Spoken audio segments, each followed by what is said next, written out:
So if you own a corporation or you're planning on setting up a corporation, what is the difference between share authorization and share issuance? This is really important and really only applies to corporations because other businesses like partnerships and proprietorships do not have a formal share structure.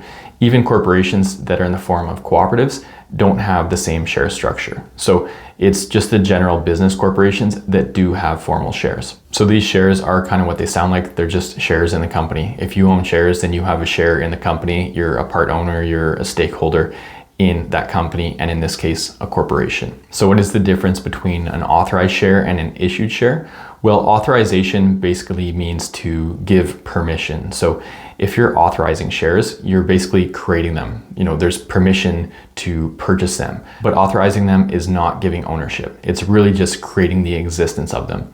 So when you are incorporating a business, you create different shares. You can create a bunch of different classes of shares. It could just be Class A, it could just be Class A and Class B, or you could have 20 different share classes if you want.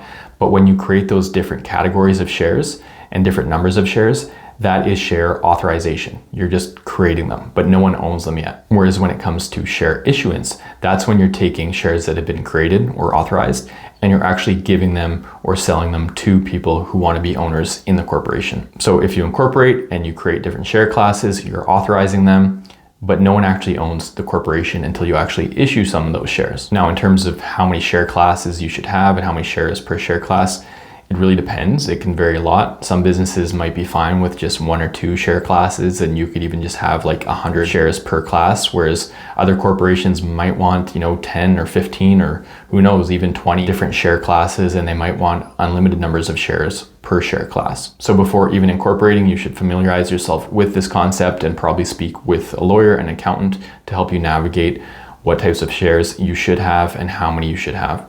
And then once you've actually incorporated, you want to make sure that you issue those shares to the owners of the corporation. Now, the nice thing about a corporation is once you've issued shares and there's owners or even just an owner, those shares can be sold.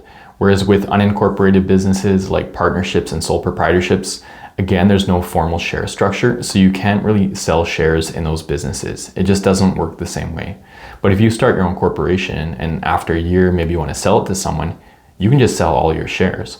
Or maybe you start out with 2 business partners and one of them wants to leave the corporation, they can just sell back their shares to you and the other owner. So there's only 2 shareholders. So it is important to understand at least the basics of how this works if you are going to set up and operate a corporation. And in terms of the number of shares you need, this can vary so much.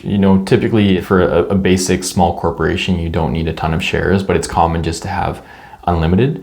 But the way it works is that if you set up, let's say, Class A shares and you have an unlimited amount authorized and you're the only owner and you own 100 shares, then you own 100% of the issued shares.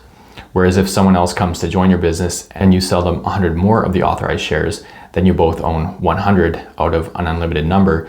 But because 200 are issued and you each own 100, then you're 50-50 owners in the corporation. Whereas if you only create, let's say, 1,000 shares and you own all 1,000 of them, and someone else wants to buy in and become an owner of your business, then you can't issue anymore because you've only authorized 1,000 and you've issued all of them. So in order to change the ownership structure, you would have to then sell some of your shares. So maybe you're selling 500 so that it's 500 each and you're 50-50 shareholders. So hopefully this video was useful and not too confusing. I know corporations can be a lot more complicated than just like sole proprietorships, but it is really good to at least understand the basics around shares and corporations if you're going to start one and own and operate one. If the video was useful, please click like and feel free to subscribe to my YouTube channel here, where I currently have over 230 videos that cover business startup and business management topics.